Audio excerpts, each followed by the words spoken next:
How can you, as an individual or an organization, ensure that you set the pace, that you don't fall behind and become irrelevant? How do you know if your cultures and your institutions and your families can survive in an ever-evolving world? Will you still be standing when the dust settles? We've heard that before. You might have even spent some time and thought about it. If that thought led you to the belief that you should develop a plan to make it through to a point of more stability, then your thinking's not going to reflect reality. But if that thought led you to the realization that change is fluid, then your ability to adapt and endure will ensure that you don't get left behind. Consistency is the foundation of virtue. This is a commonly held belief, but proof is everywhere about what happens when you don't adapt to change. Consistency, which some people believe is a virtue, is a hindrance. Consistency leads to missed opportunities for renewal. Let's take a look at an example. These are all companies that at one point were in the forefront of their various market sectors. Blockbuster, Sears, Kodak, these were all once household names. And what's the common denominator? They don't set the pace anymore, and they've become irrelevant. If consistency is your habit, then you're on the path to become one of these companies. Let me provide a real-world example that change is everywhere, and it's not always a good thing. Look at the wholesale changes that have occurred in the way that we communicate and the way that we interact. There's a 120-word limit on Twitter. Facebook messages demonstrate that punctuating is a thing of the past. It's easier to text someone than to actually interact with another human being. So I dialed up Facebook one night, and I got this. There's 9 O's in so. And somehow, in 15 words, a today and an OMG, this person goes from talking about their night last night, which apparently was pretty good, to making a political statement. And then the mad tweeter below, if you don't speak New Jersey, they're referring to a pizza pie here, okay? I mean, but in case America needs to know how much he ate, it's a he, I know him, unfortunately it's my brother, right? He's provided a nice little hashtagged acronym, and there's even a reference to a bowel movement in there, I'm pretty sure.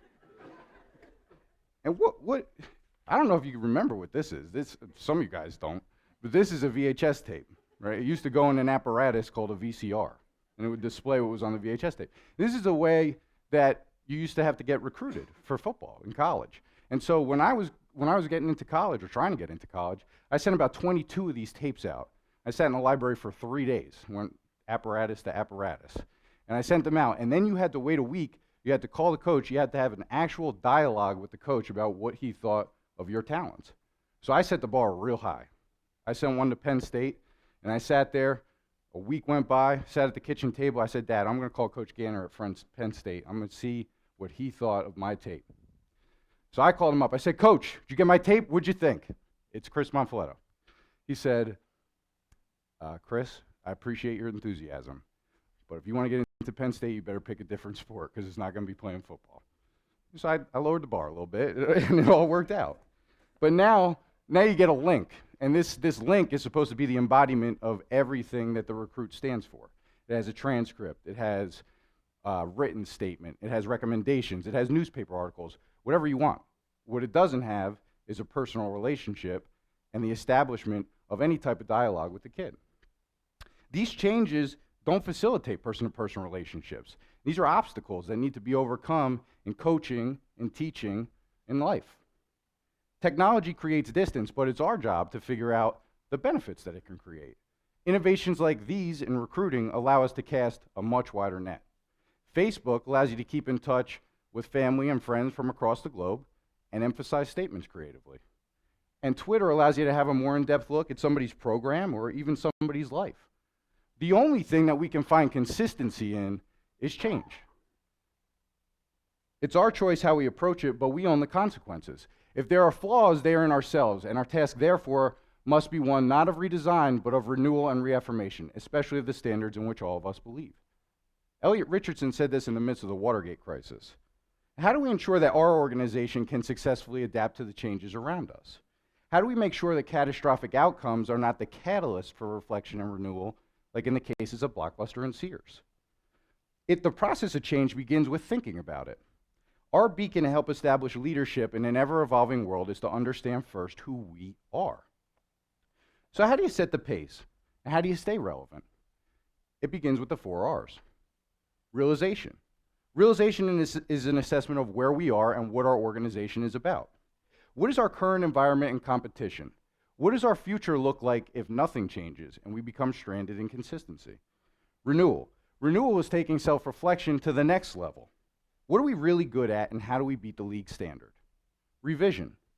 Our revision becomes by developing a new plan that builds on our strengths and commits to positive disruption. It has clear goals, but it emphasizes flexibility. And refinement. Refinement comes by continuing to monitor your progress and refining your commitment to renewal. Our democracy must be not only the envy of the world, but the engine of our renewal. There is nothing wrong with America that cannot be cured by what is right with America. I'm going to get back to this quote, but I'm going to tell you a story about a college football team in a small rural town in Ohio. How does the college football program at Kenyon go from 0-23 to 6-4 in 1 year? Before the season started, we were ranked 274 out of 278 Division III football teams. And we finished the season 1 win away from being one of the top 32 and going to the national playoffs. When I looked at the opportunity to come to Kenyon and to lead the football program here, I saw nothing but positivity and optimism. I saw a place that's in the forefront of liberal arts education in America, a place whose faculty is dedicated to providing a world-class undergraduate education, a place where the admissions department wants to see the athletic program see success, a place where student services always has the best interests of the young men and women at the school in mind, and a place where the administration is always supportive of everything that we do. These strengths weren't reflected in the success of the football program, and something didn't add up.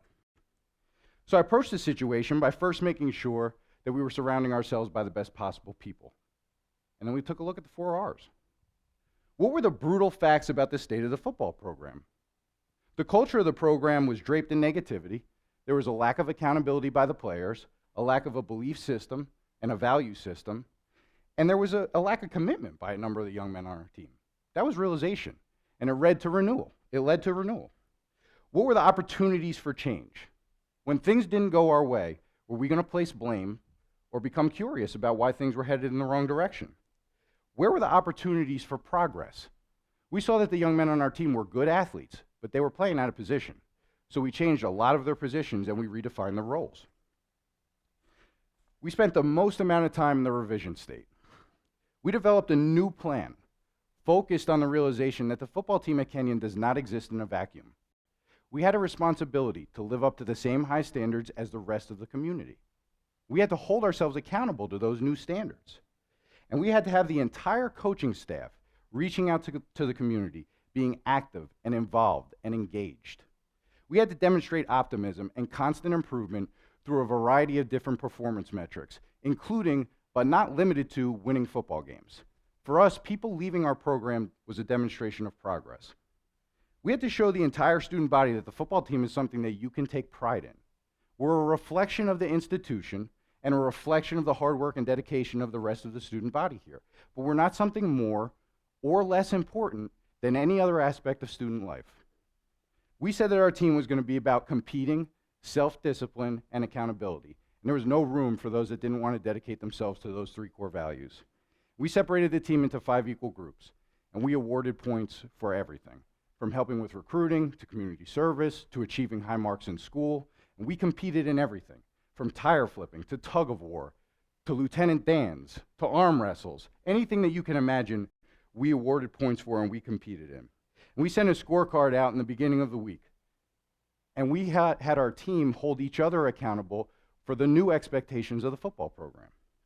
My college teammate, who works for the Center of Intentional Leadership in Charlotte, came to talk to the team at his own expense about the importance of fulfilling your role, no matter how insignificant you might think it is. Now, all this led to a new attitude, a new culture, a new expectation, and all this was also a huge adjustment for the young men on the team. And this led us to our current state of refinement. In our profession, change is constant. There's new competitors, there's new team members, there's new coaches, there's new rules with regards to compliance and league rules. These are obstacles that we address daily. We're grounded in our core values as an organization, but we're adaptive. We're in the process of building a culture that refuses to be complacent with what we have just accomplished. We do this because it breeds future success for our program, but also because we owe it to the entire community that we have the unique privilege of being a part of. In a changing world with changing culture, our values of competing, self-discipline, and accountability endure. They're created because of the type of institution that we are. So let me get back to the quote. There's nothing wrong with America that cannot be cured by what is right with America. What we found this year was that there was nothing wrong with Kenyon football that cannot be cured by what is right about Kenyon College. And all of this is great, right? 6-4, okay. Everybody's happy. That's wonderful. But where do we go from here?